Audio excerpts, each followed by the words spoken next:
Are you ready to see the hitch and the lights and all the shiny stuff? I like it. I like it a lot. What's up, everybody? It's your guy Will here, and today we are building a bumper hitch for the fire truck. So that way I could tow normal trailers. So I'm gonna make a hitch right about here. I got the holes drilled already. I marked those out. And this is kind of the design that I'm going for. I made this one and I wasn't happy with it, but I'm gonna redo it. And I'm gonna use the plasma table to cut this out. I'll show you guys. The taillight mud flap brackets also bolt all to this. So it's weird. Every time I build something, it's like integrated multiple things into one. So it should come out pretty cool. And yeah, we'll see how it goes. I got the one piece set up into the plasma table and we're gonna cut it out. So I just drew it up and I put the piece of metal in there and you hit the print button and then boom, it cuts it out. So it's actually pretty sweet. I'll show you how that cuts out. So here on the computer, you can see the shapes that I got set up. This 40-inch wide piece, I got the two drawings cut out and I left a 1/4-inch tab on each side. So that way when it's cutting, the bottom piece doesn't move and warp. And then that you just cut off with the grinding wheel. I'm using the laser. I got the laser right on this corner so it's super precise.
So here's the piece out of the plasma cutter.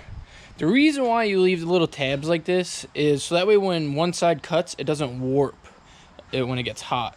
So basically you just cut this off with the grinder and then clean it up, make all your bevels, and then you heat this up with the oxyacetylene torch, clamp it down, and then you have your piece. It's not that hard to do. It's pretty simple. It just takes a little time.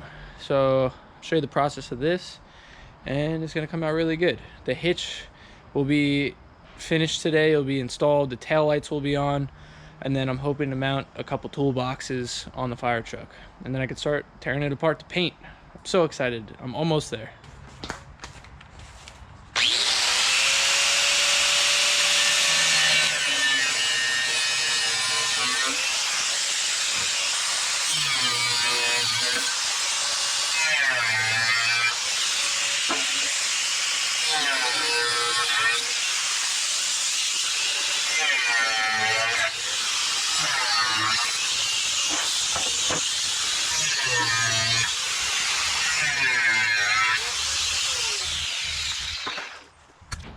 So I got it all cleaned up. I got it all nice and beveled. You got to bevel it before you bend it or else you won't be able to get the grinder in there. So I got the pipe wrench ready.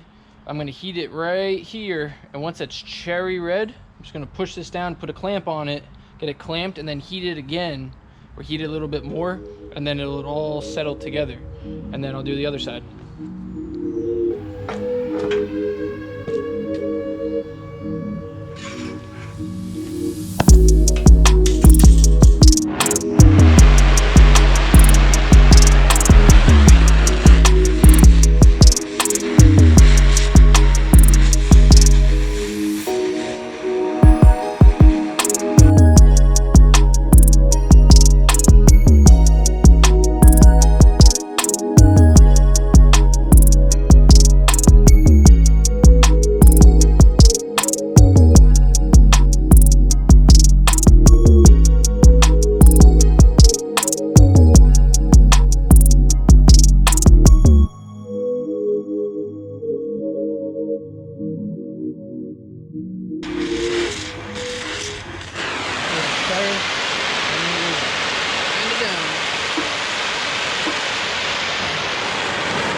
is I'll take the clamp, get the clamp set up, clamp it down hard.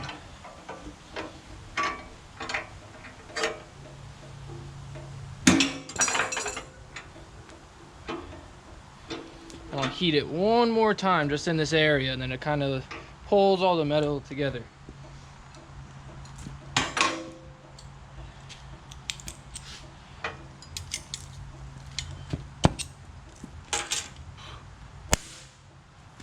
Don't light a torch like that. Light it like that. No.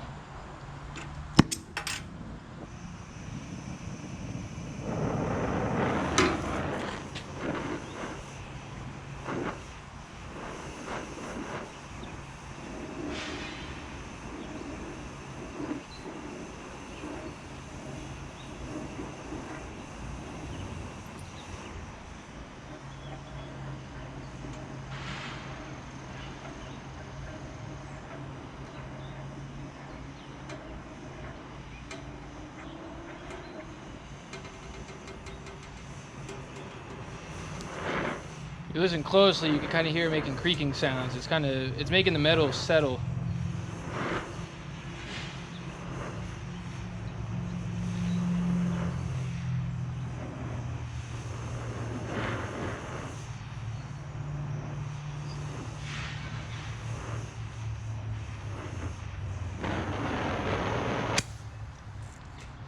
So the reason why I did it this way is I left an inch, so that way I can keep that nice radius that this has all the way along. You cut about an inch down, you figure out your angle and measurements and everything, and then after you weld it and grind it smooth, it looks like it was one piece of metal from the get-go. So that side's done. I'm gonna do the other side now. So now the next step is what you want to do is you want to tack every 3 to 6 inches as you go up and clamp the tube, because the tube actually warps a little bit when it gets hot after you cut it. So you want to clamp it so that way at the end and you grind it down smooth, it looks like one tube. So I'm going to start tacking this.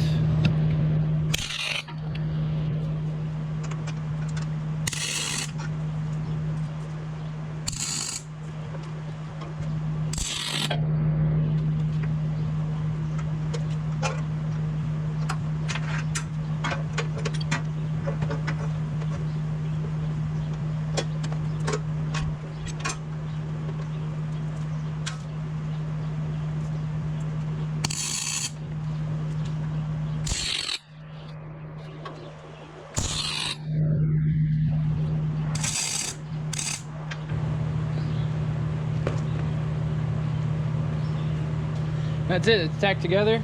I'll do the other side. I'll weld it all together and I'll show you what it looks like when it's done. This is the final product. This is what it looks like when it's all ground down, nice and clean. Once I get all the rust off, and I mean everything's gonna get all welded. This is the back surface, so I made it a little extra perfect. But it's nice and smooth, as you can see. Now I gotta start fabricating all the hitch parts together and get it ground up. Oh, and I gotta cut the ends off. This is 40 inches wide and it only needs to be 34 1/4. So what I did was I put it in a saw and just made a nice clean cut on each end. So I gotta do that to this too.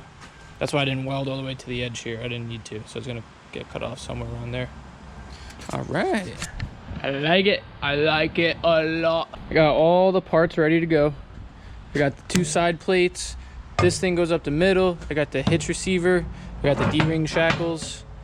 So I'm gonna fab it up all together. I'll show you what it looks like, weld it up, and then it'll be time to put it into the truck. It's upside down, but holy hitch. Look at the size of this thing. It's all fabricated, besides a couple gussets. This thing is massive. It's dropped down 10 inches plus another 2, which would give me a hitch height of between 18 and 20 inches, which is about average hitch height. So if I need to, I can always make a drop hitch or raise a hitch. I don't know. But yeah, look at that sucker. It's obviously upside down. But now I'm gonna weld it up and then get into the truck. Are you ready to see the hitch and the lights and all the shiny stuff? Boom! Check that out. I only got one light in just because I want to see what it looks like. But look at it. It's all temporarily bolted in. The hitch is done. The hitch is welded. I got this hitch in there. I got the shackles hanging. I love it. And I got the light brackets mounted. So now the only thing that I have to do is mount the license plate and the light. But other than that, it's pretty much done back here. It's looking good. I like it. This is a crazy project, as I say all the time. And it's almost done. Oh, the mud flaps. I forgot about the mud flaps. Mud flaps hang on here. So I gotta go get some bolts tomorrow. Hardware from the hardware store. And bolt those up so I kind of get an idea of how everything looks. I got the toolbox in place over here. I'll show you that. This is where the toolbox is gonna go on this side. And this is gonna be like hydraulics and chains, I think, is where all that stuff's gonna go. It's gonna go somewhere in this area. I think it's gonna be a little bit closer to the bed. And I think I'm gonna just center it in between the wheel, the quarter fender, and the front of the tank. But I think that's where it's gonna go. It's just looking so good. I got the headache rack off. A lot has happened in the past couple days. I started gutting the inside of the truck too. I don't know if you really can't see anything yet. There's no seats in the back. All right, everyone. Thanks for watching this episode of Gallery Garage. I appreciate everybody. Next week, I'm going to be rebuilding the headache rack for the bed. So don't miss that episode. It's going to match this truck and it's going to look awesome. And the bed might move with hydraulics. So check it out. I appreciate you guys. I'll see you at the next one.